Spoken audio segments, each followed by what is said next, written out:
الحمد لله وكفى وسلام على عباده الذين اصطفى أما بعد فأعوذ بالله من الشيطان الرجيم بسم الله الرحمن الرحيم واتل عليهم نبأ بني آدم بالحق إذ قربا قربانا فتقبل من أحدهما ولم يتقبل من الآخر قال لأقتلنك قال إنما يتقبل الله من المتقين صدق الله العلي العظيم সম্মানিত শ্রোতা মণ্ডলী, আজকে এমন গুরুত্বপূর্ণ বিষয় নিয়ে আলোচনা করব যেগুলোর প্রতি লক্ষ্য না রাখার কারণে আমার মনে হচ্ছে সমাজের বিশাল একটি অংশের কুরবানি আদায় করাটা অনর্থক হয়ে যাচ্ছে। যেগুলোর দিকে যদি আমরা লক্ষ্য না করি তাহলে আমাদের কুরবানিটা আদায় হচ্ছে কিনা এই বিষয়ে আমাদের উপর প্রশ্ন চলে আসে। তো আমরা এই গুরুত্বপূর্ণ কয়েকটি বিষয়ের উপর আলোচনা করব যেগুলো আমাদের জানা অত্যন্ত জরুরি। তার মধ্যে প্রথমত হচ্ছে কুরবানির ক্ষেত্রে আমাদের যে অশুদ্ধতা থাকে নিয়তের মধ্যে, যে আমরা অনেকেই কুরবানি দিচ্ছি, যেমন এমন নিয়ত থাকে যে আমি তো প্রত্যেক বছর কুরবানি দেই, এই বছর যদি কুরবানি না দিই তাহলে মানুষ কি বলবে। আবার এটাও হতে পারে অনেকেই বলে যে আমি যদি কুরবানি না দিই তাহলে আমাদের ছেলে মেয়ে অন্যের দিকে তাকিয়ে থাকবে, বা অনেকেই মনে করে যে আমি যদি কুরবানি না দিই সমাজের মানুষ আমাকে কি বলবে, আমি প্রত্যেক বছর কুরবানি দিই। যদি আমাদের নিয়তের মধ্যে এই অশুদ্ধতা থাকে, যদি ভিতরে গোলমাল থাকে, তাহলে আমাদের কুরবানিটা না হওয়ার সম্ভাবনাই রয়েছে। তো আমি মনে করি যে সমাজের বিশাল একটি অংশ এটা না জানার কারণে আমরা এই ভুলের মধ্যে রয়েছি। সুতরাং আমাদের উচিত হলো এই ভুল থেকে ফিরে আসা, একমাত্র এই অশুদ্ধতা থেকে ফিরে আসা, আমরা নিয়তকে একমাত্র সহি শুদ্ধ করা। দ্বিতীয়ত যে বিষয়টি হচ্ছে এটা হচ্ছে যে অনেকেই মনে করে যে এমনি যদি আমি গোশত কিনতে যাই তাহলে এটা 700 অথবা 800 টাকা কেজি পড়ে, তো আমি এইভাবে না করে আমি কুরবানি করে ফেলবো, সস্তা দামে আমি অনেক সুন্দর পিওর আমি গোশত খেতে পারবো, অনেক দিন এটা রেখে ফ্রিজিং করে আমি খেতে পারবো। এই যে একটা নিয়ত, এটাও করার কারণে অনেকের কুরবানি আদায় হচ্ছে না।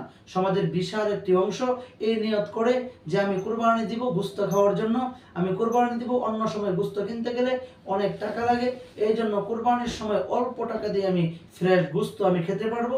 এই নিয়তে যে আমরা কুরবানিটা দিচ্ছি, তো এই নিয়ত যদি থাকে তাহলে আমাদের কুরবানি আদায় হচ্ছে না। যেমন আল্লাহ তাআলা পবিত্র কোরআনে ইরশাদ করেন, ওয়াতলু আলাইহিম নাবা বানি আদম বিল হাক্কি ইয ক্বাররাবা কুরবানান ফাতুকবিলা মিন আহাদিহিমা ওয়া লাম ইয়াতাকাব্বাল মিনাল আখার ক্বালা লা আqতুলান্না ক্বালা ইন্নামা ইয়াতাকাব্বালুল্লাহু মিনাল মুত্তাকিন। যে আল্লাহ তাআলা নিয়তকে শুদ্ধ করার কথা এখানে বলেছেন, যে হযরত আদম আলাইহিস সালাতু ওয়াস সালামের দুই সন্তান যখন তারা বিবাহ নিয়ে ঝগড়া শুরু করে দিল, আল্লাহ তাআলা তাদেরকে কুরবানি করার নির্দেশ দিলেন। যখন তারা দুই ভাই হাবিল এবং কাবিল দুই ভাই কুরবানি করলেন, ইয ক্বাররাবা কুরবানান ফাতুকবিলা, দুই ভাই যখন কুরবানি করলেন, আল্লাহ তাআলা বললেন মিন আহাদিহিমা ওয়া লাম ইয়াতাকাব্বাল মিনাল আখার, আমি তাদের দুইজনের থেকে একজনের কুরবানিকে আমি কবুল করলাম। কেন? ক্বালা লা আqতুলান্না ক্বালা ইন্নামা ইয়াতাকাব্বালুল্লাহু মিনাল মুত্তাকিন, যে তাদের দুইজনের মধ্যে থেকে একজনের নিয়ত শুদ্ধ ছিল না, আরেকজনের নিয়ত শুদ্ধ আছে।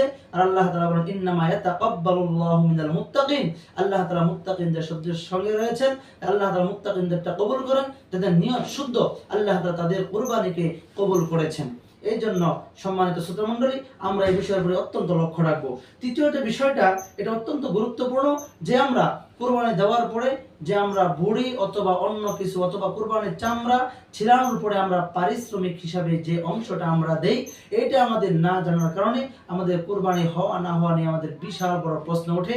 আমরা সমাজের বিশাল একটা অংশ এই বিষয়টা আমরা খেয়াল করি না। সুতরাং বিভিন্ন হাদিসে মুসনাদে আহমদে আলী রাদিয়াল্লাহু তাআলা আনহু সহ বিভিন্ন হাদিসে বর্ণিত আছে, আল্লাহ নবী সাল্লাল্লাহু আলাইহি ওয়াসাল্লাম সম্পূর্ণ নিষেধ করে দিয়েছেন, এবং তিনি বলেছেন যে এইটার পারিশ্রমিক হিসাবে তাকে শুরুতেই বলে দিতে হবে যে তোমার পারিশ্রমিক হিসাবে আমি টাকা দিব, গোশত না। তবে যদি আপনার যে কাজ করে সে যদি এমন দরিদ্র হয় যে তার অনেক সে দরিদ্র, তাহলে আপনি অন্যান্য গরিব মিসকিনকে আপনার যে অংশটা 3টা ভাগের একটা ভাগ আপনি দিবেন, তাহলে তাকে দিতে পারবেন। অন্যথায় পারিশ্রমিক হিসাবে কোনো গোশত দেওয়া কোনোভাবেই বৈধ নয়। চতুর্থ নম্বর যে বিষয়টা, এটা হচ্ছে যে আমরা অনেকে কোরবানি করার পরে যে কোরবানির রক্ত এবং বর্জ্যটা যা আছে আমরা এটা অনেকেই পরিষ্কার করি না। তো রাস্তার আদবের মধ্যে এটা অন্যতম একটা আদব, যে রাস্তা থেকে কষ্টদায়ক বস্তু সরায় ফেলা, কারণ মানুষকে কষ্ট দেওয়া এটা কোনোভাবেই জায়েজ নেই। সুতরাং আমরা যারা কোরবানি করব, যাদেরকে আল্লাহ তাআলা কোরবানি করার মতো আল্লাহ তাআলা ধন সম্পদ দিয়েছেন।